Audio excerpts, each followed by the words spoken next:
this is a program where we have called this one. That means here we have an amount. Think that we are putting an amount. We have done a function call here. We have the amount such as 100 rupees, 50 rupees and 10 rupees. 100 টাকা 50 টাকা আর 10 টাকা আছে আমাদের কাছে। আমরা এখান থেকে অ্যামাউন্টটা পাঠাচ্ছি।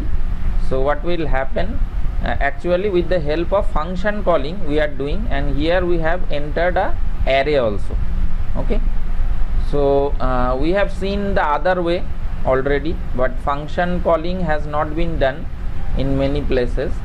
Okay, let me since this one is declared as A, let me declare this as B. Okay, so this one is B.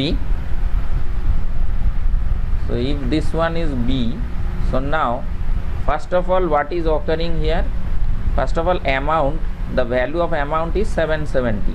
If I am taking the amount value is 770, তাহলে কি হবে, এইখান থেকে অ্যামাউন্টের ভ্যালুটা, এই অ্যামাউন্টটা নিশ্চয় এই amount sorry this amount will be called by the function that name is currency notes. Within this amount will go, amount means this 70 is the value which ever we will put, it will be entered here. এখানে যাচ্ছে, এখান থেকে কি হচ্ছে, এটা গিয়ে কোথায় যাচ্ছে, এখানে এসে a এর কাছে আসছে। ওকে, so it is coming to A, and here we have initialized two more values, that one is I and another one is S, and here we have initialized S is equal to A. That means A's value will get how much amount? A's value will get 770. Okay, so it is straight cut. So now this 770 is actually the value of S. We can say it as small s. Okay, so other places we have B equals to 100, this one is 50 and this one is 10. So if I write this one as B and also introduce this one as B, I am changing all this thing as B since this one is A. So let us see what happens in the first round. What is occurring in the first round? It is occurring that since this one is the BI means B0. First of all আমাদের কাছে B0 টা আছে। B0 বলতে কি বোঝাচ্ছে, B0 বলতে হচ্ছে কি 100টাকে বোঝাচ্ছে, 100টাকে বোঝাচ্ছে। 100 টাকার নোট কতগুলো আছে, নোট সিজ বলে এখানে হচ্ছে কি 100টা আসছে, এখানে 100 আসছে, 100 ডিভাইড করা হচ্ছে কাকে দিয়ে, S কে দিয়ে। তাহলে S কত আছে, 770। ওকে, so 770, so first time the value will become 7. Okay, that means 100 rupees how many times, 7 times it is. Okay, so here first of all it will print that 100 rupees notes is 7. Clear? Now again what will happen, it will went to S, and here I am just what we are doing, 770 modulus of BI means here it will be modulus. When it is doing the modulus, then we will remain with the remainder, that one is 70. So first here if I plot here, actually this one can be taken in another variable, but actually they have done it here, so I am taking here also SBI only, SBI টাকে আলাদা করে নিচ্ছি, যেখানে আর BI এর value কত সেটাও একটা নিয়ে নিচ্ছি, BI এর ভ্যালু কত, I এর ভ্যালু কত সেটাও একটা জায়গায় থাকছে, আর তারপরে হচ্ছে কি S এর ভ্যালু কত, শুধু হচ্ছে গিয়ে S এর ভ্যালু কত সেটাকেও দেখছি। S এখানে হচ্ছে গিয়ে actually S divided by BI, এটা আমি ভালো করেই লিখে দিই, নাহলে বুঝতে অসুবিধা হবে পরে। SI divided by SI not S divided by BI. Okay, so these are the things which we have to see in the what we called, which one we have to just calculate and see it here.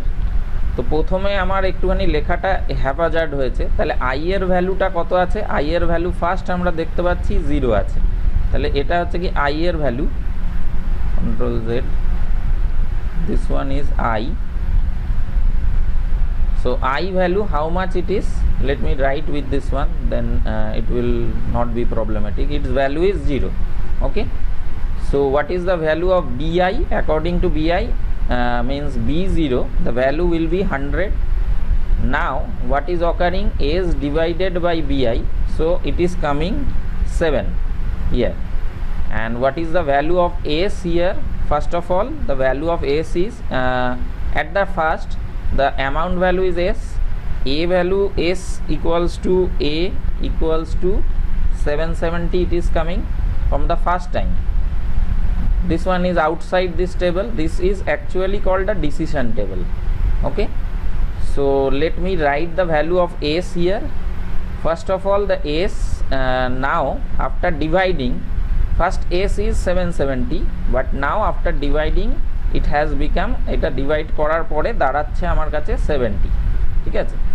Second টাইমে S এর value এখন 70, তাহলে S এর value যদি 70 হয়, তাহলে এখানে হচ্ছে কি এটার ভ্যালু হচ্ছে বি আই এর ভ্যালু চেঞ্জ হয়ে এটা 1 হয়েছে, ঠিক আছে। এটা এইরকমভাবে ফর লুপ বা লুপের প্রোগ্রামগুলো করাটা বেশি ভালো। তাহলে এখানে 1 আসছে, তাহলে 1 এর পরে তারপরে আমরা দেখতে পাচ্ছি যে আর বিআই এর ভ্যালু তাহলে 1 হলে বি1 এ কোনটা স্টোর হবে? এটা অ্যাকচুয়ালি হচ্ছে কি বি1 এ স্টোর কি হচ্ছে? বি1 এ এখন একটু শক্ত প্রোগ্রামিং করতেই হবে অবশ্যই, হ্যাঁ নেটে অ্যাভেলেবেল থাকবে, হয়তো নেট থেকেও দেখে করলে তাহলেও ভাবতে হবে যে আমি এটা বুঝতে হবে, কেউ জিজ্ঞাসা করলে এটাকে বুঝিয়ে বলতে হবে যে কী জিনিস। তাহলে বিআই এর মানে হচ্ছে গিয়ে 50 হলে এটা 1 হলে এবারে আবার এখানে মডিউলাস হচ্ছে, তাহলে 50 মডিউলাস অফ 70 হলে তাহলে থেকে যাবে কত? বাকি 20 থেকে যাবে এখানে, ঠিক আছে।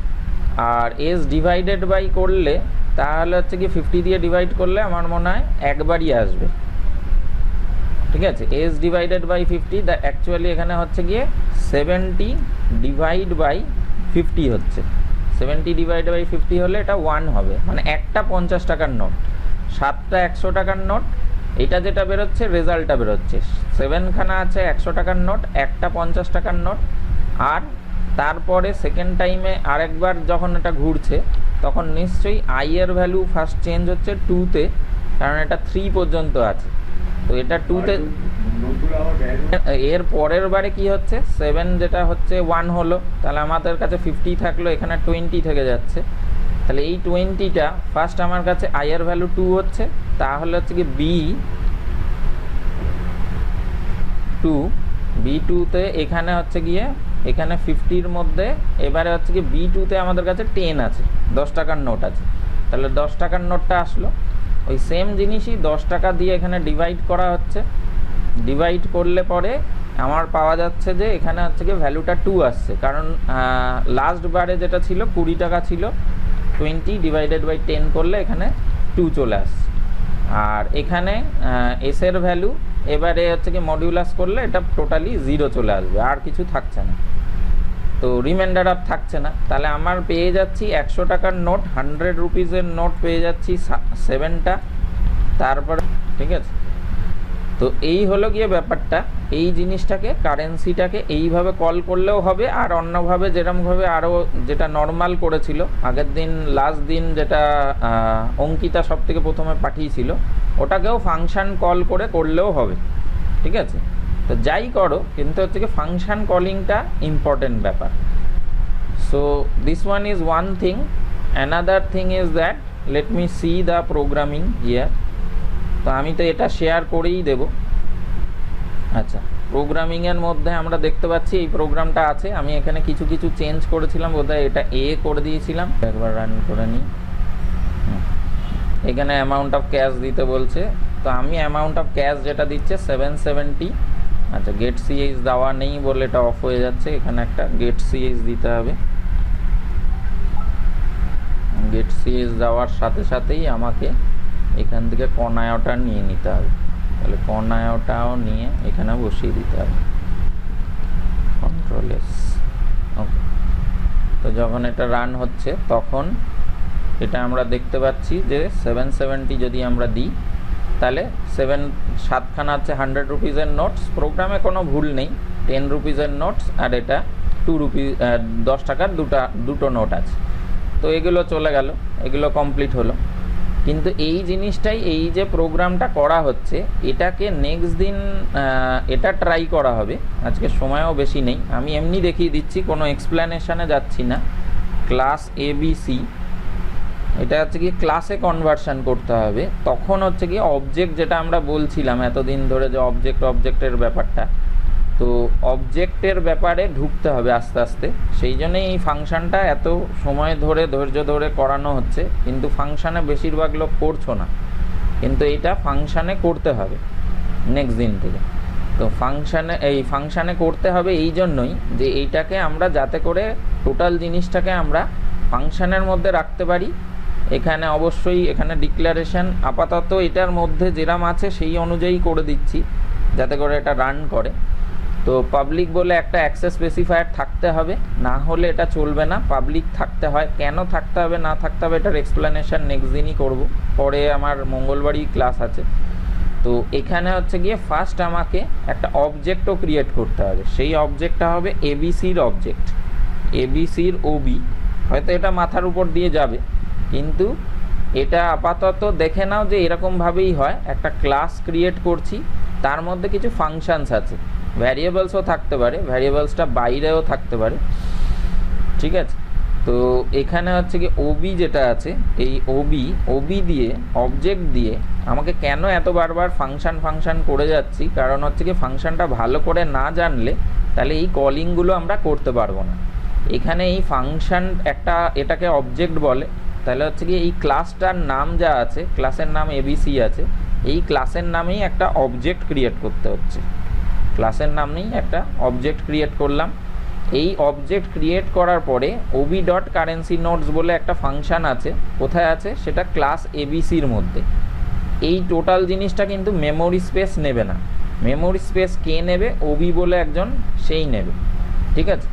এবার এই ভ্যারিয়েবলসগুলো ডিক্লেয়ার বাইরে করতে পারতাম, কি করে ইনিশিয়ালাইজ হবে সেগুলো একটা ব্যাপার আছে, কিন্তু এখনের জন্য আমি আপাতত পুরোটাকেই পাবলিকের মধ্যেই ঢুকিয়ে দিলাম। পাবলিক থাকলে অ্যাক্সেস করতে কোনো রকম অসুবিধা হবে না। তাহলে হচ্ছে গিয়ে এই যে অবজেক্ট যখন হচ্ছে তখন ও এদের কল করছে, কল করে জিনিসটাকে ডাকার চেষ্টা করছে। তার মানে ভায়া ক্লাস এই মেথডটাকে ডাকার চেষ্টা করছে। এই জিনিসটাই হচ্ছে আমাদের সিতে, তো নর্মাল সি আমরা জানি, এই সি থেকে এই ডিফারেন্সটা হয়ে যাচ্ছে যখনই অবজেক্ট কলিং ব্যাপারটা হয়ে যাচ্ছে, অবজেক্ট দিয়ে মেথডটাকে ডাকতে পারবো। যদি এখানে পাবলিক না লিখতাম তাহলে অবশ্যই ঢুকতে পারতাম না। সেগুলোর ব্যাপারে পরের দিনের এক্সপ্লেনেশনে থাকবে। তো দেখা যাক, এখানে কিছু এরর আসলেও আসতে পারে, না এরর নেই কিছু। একই প্রোগ্রাম যদি আমি ফাংশানে যদি যে কোনো প্রোগ্রাম লিখতে পারি, আমি সেটাকে অবজেক্ট আর ক্লাসে খুব সহজভাবেই ওটাকে কনভার্সন করে দিতে পারবো। সেই জন্যই আমি বললাম কোডটা পাঠাও।